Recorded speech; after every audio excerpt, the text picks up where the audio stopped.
Hello aspirants, welcome to my YouTube channel. இன்றைக்கி நம்ம என்ன பற்றி பார்க்க போகிறோம்னு பார்த்தீங்கன்னா பாலிட்டி. இப்போது ஒரு பாலிட்டிக்கல் இன்ட்ரடக்ஷன் போயிடுவோம். இப்போது இது ஃபர்ஸ்ட் கிளாஸ்னு வச்சுக்கோங்க. பிகாஸ் இப்போது நான் ஒரு 100 டே பிளான் பண்ணியிருக்கேன். இப்போ 100 டேயில் ஃபர்ஸ்ட் 50 டேஸ்க்குள்ளே ஆர் 30 டேஸ்க்குள்ளே இந்த எல்லா போர்ஷனையும் ஃபஸ்ட்டு ஒன் ஷாட் ரிவிஷன் மாதிரி ஃபஸ்ட்டு போய் முடிச்சிடலாம்.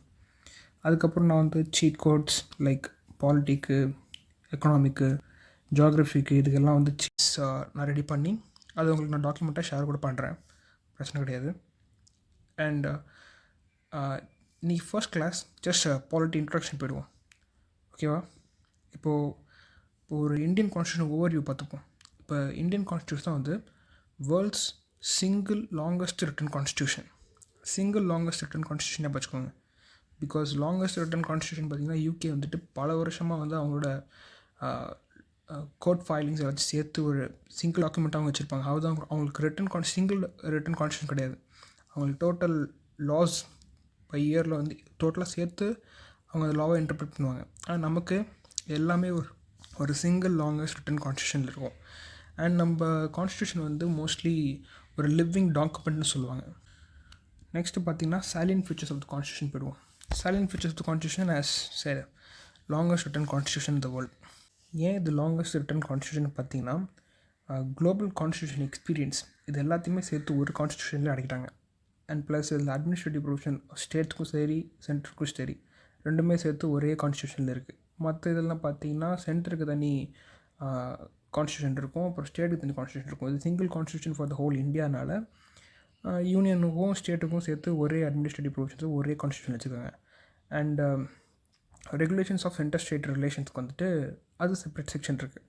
அப்புறம் இந்த மார்ஜினலைஸ்டு கேட்டகரி, அப்புறம் எஸ்சி எஸ்டி எம்பிசி, அப்புறம் social and educationally backward caste இவங்க எல்லாருக்குமே சேர்த்து அந்த அப்லிஃப்ட்மெண்ட் ப்ரொசீஜர்ஸ் அதெல்லாம் வச்சதுனால ஒரு மிக்சட் டாக்குமெண்ட், புரியுதா? அதனால் இது longest written constitution. And second silent feature பார்த்தீங்கன்னா sovereignty of the people. Sovereignty of the பீப்புள்னால் என்ன? The ultimate authority rest within the citizens, not government entity. இது நல்லா பார்த்துக்கோங்க. அப்படின்னா என்னென்னா கான்ஸ்டியூஷன் சரி இந்தியன் கவர்மெண்ட்டு சரி பவர் எங்கே வருதுன்னு பார்த்தீங்கன்னா பீப்புள்கிட்ட பீப்புள் ஆஃப் இந்தியாட்டேருந்து தான் பவர் வருது. அது நீ புரிஞ்சுக்கணும். ரிஜிட் அண்ட் ஃப்ளெக்சிபிள் அது ஏன்னு பார்த்தீங்கன்னா இப்போது ஃபெட்ரல் ஸ்ட்ரக்சர் எது ரிஜிடிட்டி லைக் ஃபெட்ரல் ப்ரொவிஷன்ஸ், இந்த லிஸ்ட் சிஸ்டம் இருக்குல்ல, state list, union list, concurrent list. இப்போது இதில் மாடிஃபிகேஷன் போனால் என்ன பண்ணணும்? பார்லிமெண்ட்டில் லா பாஸ் பண்ணி ஸ்பெஷல் மெஜாரிட்டி பாஸ் பண்ணி அதுக்கப்புறம் ratification. Flexibility of the constitution என்ன? நார்மல் பேசிக் அட்மினிஸ்ட்ரேட்டிவ் ப்ரொவிஷன்ஸோ இல்லை நார்மல் லாவோ பாஸ் பண்ணணும்னா just simple majority is enough. அதுக்கு தான் இது ரிஜிட் அண்ட் ஃப்ளெக்சிபிள்னு சொல்கிறாங்க, லிவிங் டாக்குமெண்ட் சொல்கிறாங்க. அப்புறம் சோர்ஸ் ஆஃப் த கான்ஸ்டியூஷன் பார்ப்போம். சோர்ஸ் ஆஃப் த கான்ஸ்டியூஷன் பார்த்திங்கன்னா மேஜர் ஒரு கான்ஸ்டியூஷனோட மேஜர் பார்ட் என்ன எடுத்தாங்க பார்த்தீங்கன்னா கவர்மெண்ட் ஆஃப் இந்தியா ஆக்ட் 1935. இதில் federal scheme, office to governor, judiciary இதெல்லாமே டோட்டல் ஃபெட்ரல் ஸ்ட்ரக்சர் ஃபஸ்ட்டு எடுத்தது இந்த government of India act 1935. USA கிட்டேருந்து ஃபண்டமெண்டல் ரைட்ஸு, ஜுடிஷியல் ரிவ்யூ, அப்புறம் independence of judiciary, impeachment of president and judges.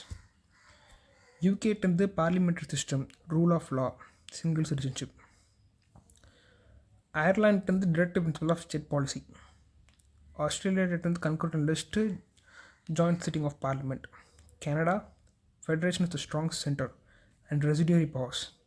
ரெசிடியரி powers உங்களுக்கு என்ன தெரியும்ல? கான்ஸ்டியூஷனில் இல்லாத பவர். இப்போ கான்ஸ்டியூஷனில் ஸ்டேட்டுக்கு நீங்கள் இந்த மாதிரி ஹெல்த் நீங்கள் உங்கள் கண்ட்ரோலில் இருக்கும். சென்ட்ரல்ட்டு அந்த எஜுகேஷன் இதில் கன்கரண்ட் லிஸ்ட் வச்சுருப்பாங்க.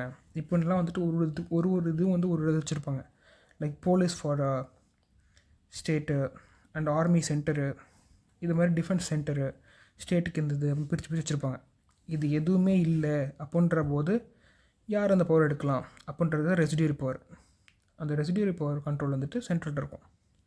அப்புறம் ஜெர்மனிட்டு suspension of fundamental rights during emergency. இதுதாங்க ஒரு எப்படி சொல்கிறது, இந்தியன் கான்ஸ்டியூஷன்ஸ் லிவிங் டாக்குமெண்ட்றதுக்கு இதுவும் ஒரு ரீசன் தான். இப்போ பார்த்திங்கன்னா ஒரு நார்மல் டேஸில் யூனியனுக்கும் ஸ்டேட்டுக்கும் செப்பரேட் அட்மினிஸ்ட்ரேட்டிவ் ப்ரொவிஷன்ஸ் இருக்கும். லைக் இவங்க தனியாக செயல்படுவாங்க. அட்டானமிட்டி இருக்கும் கொஞ்சம். எமர்ஜென்சி ப்ரொவிஷன் அப்போ suspension of fundamental rights. Most of the fundamental rights suspend பண்ணுவாங்க. ஆனால் எக்ஸப்ட் 2 ஃபண்டமெண்டல் ரைட்ஸ், அதுதான் 20 and 21. ப்ரொடெக்ஷன் ஆஃப் கன்விக்ஷன், அப்புறமா protection of life and liberty. இது ரெண்டாவது தவிர இது எல்லாத்தையுமே சஸ்பெண்ட் பண்ணுவாங்க டியூரிங் எமர்ஜென்சி. அண்ட் யூஎஸ்எஸ்ஆர் வந்துட்டு fundamental duties, ideals of justice in preamble, இது ரெண்டுமே யூஎஸ்எஸ்ஆர் எடுத்து. ஃபண்டமெண்டல் டியூட்டிஸ் தான் முக்கியம், அதை ஞாபகம் வச்சுக்கோங்க. அது வந்துட்டு 51A கீழே ஒரு ஃபண்டமெண்டல் டியூட்டிஸ். அண்டு ஜப்பான்கிட்ட வந்து procedure establish by law. South ஆஃப்ரிக்காட்ட இருந்து constitution amendment of election of Rajya Sabha, constitution amendment எடுத்துப்பாங்க. And election of Rajya Sabha members, இந்த 2 ப்ரொவிஷன் சவுத் ஆஃப்ரிக்கா எடுத்தது. ஃப்ரான்ஸ்லேருந்து ரிப்பப்ளிக் ஸ்டேட்டஸ், அதாவது லிபர்ட்டி, ஈக்குவாலிட்டி அண்ட் ஃப்ராட்டர்னிட்டி ப்ரியாம்பிளில் அமெண்ட்மெண்ட் கொண்டு வந்தப்போ இதெல்லாம் இன்சர்ட் பண்ணாங்க, லைக் ஃப்ராட்டர்னிட்டி. அப்புறம் அடுத்த சைலண்ட் ஃபீச்சர் பார்த்திங்கன்னா யூனிஃபார்ம் அட்மினிஸ்ட்ரேஷன். என்ன தான் ஃபெட்ரல் ஸ்ட்ரக்சராகவே இருந்தாலும் இந்தியா கிட்ட வந்து சிங்கிள் இன்டிகிரேட்டட் ஜுடிஷியல் சிஸ்டம் இருக்குது. And uniform civil and criminal laws, all India services. எதுக்குன்னா நேஷ்னல் இன்டிகிரேஷன் ப்ரொமோட் பண்ணுறதுக்கு. பிகாஸ் இப்போது செப்பரேட்டாக இருந்துச்சுன்னா it becomes like state. So single integrate system இருக்கும்பொழுது there is always super power to monitor. அதுதான் இங்கே சொல்ல வராங்க. அஃபர்மேட்டிவ் ஆக்ஷன்ஸ், இது ஒரு அடுத்த சைலண்ட் ஃபீச்சர். அஃபர்மேட்டிவ் ஆக்ஷன்ஸ் என்னென்னு பார்த்தீங்கன்னா, இப்போது minority caste and backward caste இவங்க எல்லாருக்குமே பார்த்திங்கன்னா காலங்காலமாக இன்ஜஸ்டிஸ் நடந்திருக்கு. இது எல்லாத்தையும் சரி செய்யறதுக்காக அவங்களுக்கு ரிசர்வேஷன் கொடுப்பாங்க. எஜுகேஷன் இன்ஸ்டியூஷனில், பப்ளிக் எம்ப்ளாய்மெண்ட்டில் எல்லாத்துலேயுமே ரிசர்வேஷன் இருக்கும் எஸ்சி, எஸ்டி அண்ட் ஓபிசிஸ்க்கு. அப்புறம் அடுத்த சைலண்ட் ஃபீச்சர் பார்த்திங்கன்னா காம்ப்ரஹென்சிவ் லீகல் ஃப்ரேம் ஒர்க். இது ஏன் ஒரு சைலண்ட் ஃபீச்சர்னு பார்த்திங்கன்னா, இது ஒரு லாயர்ஸ் பேரடைஸ், இது ஒரு லாயர்ஸ் புக். இதில் இப்போது நீங்கள் கான்ஸ்டியூஷன் ஆஃப் இந்தியா புக் எடுத்து பாருங்கள், அது ஃபுல்லாகவே வந்துட்டு மேட் ஃபார் லாயர்ஸ்ன்ற மாதிரி தான் இருக்கும். Language will be so complicated. ஆனால் படிக்கிறது ஈஸின்னு அதுக்கு நான் சொல்லி தரல லேட்டர் கிளாஸில். But will be so complicated. அதனால தான் வந்துட்டு இட்ஸ் லாயர்ஸ் பேரடைஸ்ன்னு சொல்கிறாங்க. இப்போ நெக்ஸ்ட் பார்ப்போம், சிக்னிஃபிகண்ட் ப்ரொவிஷன்ஸ். ஓகேவா, பாலிட்டியில் தான் அடுத்த டாபிக். சிக்னிஃபிகண்ட் ப்ரொவிஷன்ஸ், த ப்ரியாம்பிளில் டிஃபைன் பண்ணுறது என்னென்னா, நான் ப்ரியாம்பிளில் கொஞ்சம் ஷார்ட்டாக சம்மரைஸ் பண்ணி வச்சுருக்கேன். அதாவது it defines India as a sovereign socialist secular democratic republic aiming to secure justice, liberty, equality and fraternity for all citizens. Fundamental rights பார்த்தீங்கன்னா part 3 article 12 to 35. Right to equality, right to freedom, right against exploitation, right to freedom of religion, cultural and educational rights, right to constitutional remedies. Constitutional remedies தான் known as the heart and soul of the constitution.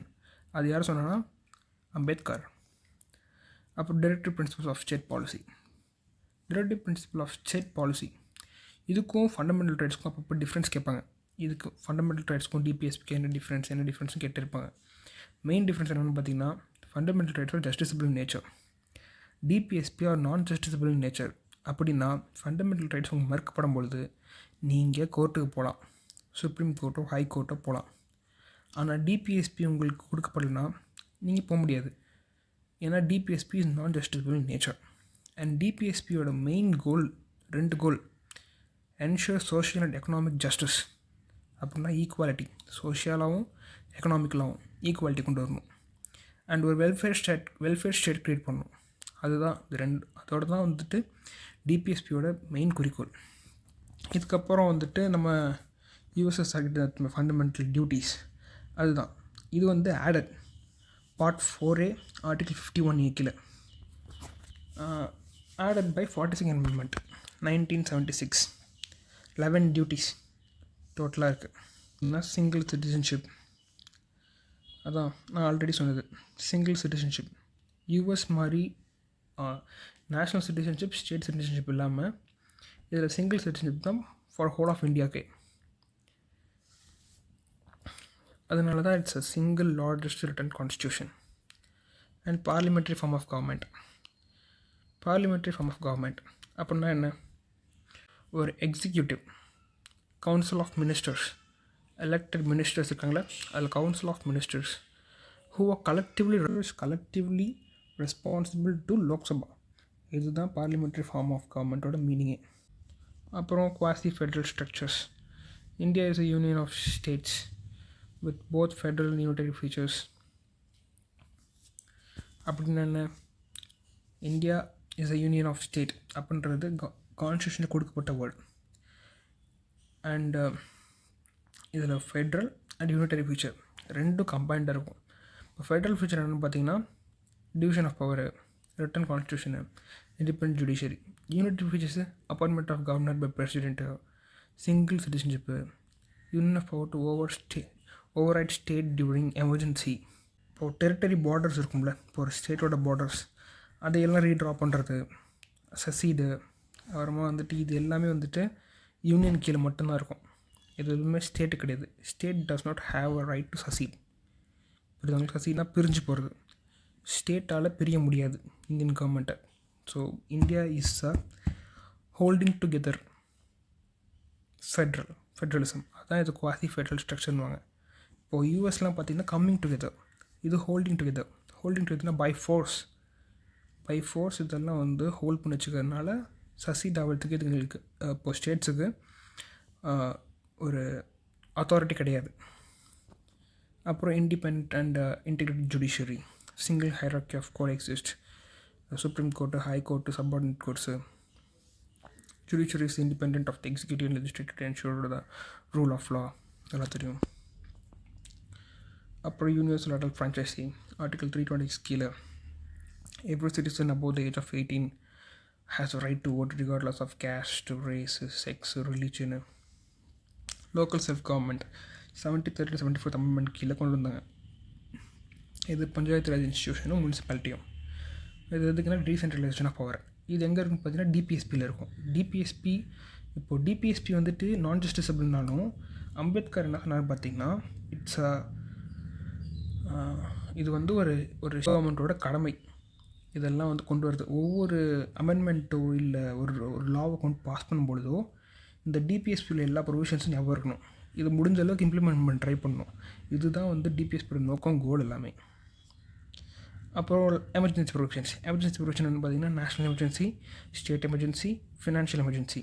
National emergency article 352, state emergency article 356, financial emergency article 360. ஒரு emergency அப்போது ஒரு Federal structure வந்துட்டு ஒரு unitary ஸ்ட்ரக்சராக transform ஆகிடும். எதுக்குன்னா நேஷனோட இன்டெகிரிட்டியை protect பண்ணுறதுக்கு. அப்புறம் ஸ்டாட்டிஸ்டிக்கல் சம்மரி பார்த்திங்கன்னா கரண்ட் ஸ்டேட்டஸ் வந்துட்டு 448 ஆர்டிகல்ஸ் மொத்தம் இருக்குது. ஒரிஜினலாக 395 ஆர்டிகல்ஸ் இருந்துச்சு. அப்போ 25 பார்ட்ஸ் இப்போது இருக்குது. ஒரிஜினலாக 22 பார்ட்ஸ் இருந்துச்சு. 12 ஸ்கெடியூல்ஸ் இருக்குது. ஒரிஜினலாக 8 ஸ்கெடியூல்ஸ். அப்புறம் லேட்டஸ்ட் ஒன்று பார்த்திங்கன்னா 106 தான் லேட்டஸ்ட் அமெண்ட்மெண்ட். அது என்னென்னு பார்த்திங்கன்னா விமன் ரிசர்வேஷன் இன் பார்லிமெண்ட். அது வந்துட்டு எப்போது வந்துட்டு அதை டிக்ளேர் பண்ணோம் பார்த்திங்கன்னா ஆஃப்டர் த 2026 சென்சஸ் அந்த விமன் ரிசர்வேஷன் வந்துட்டு இம்ப்ளிமெண்ட் செய்யப்படும் அப்படின்னு சொல்லிட்டு இந்த 106 அமெண்ட்மெண்ட்டில் கொடுத்துருக்காங்க.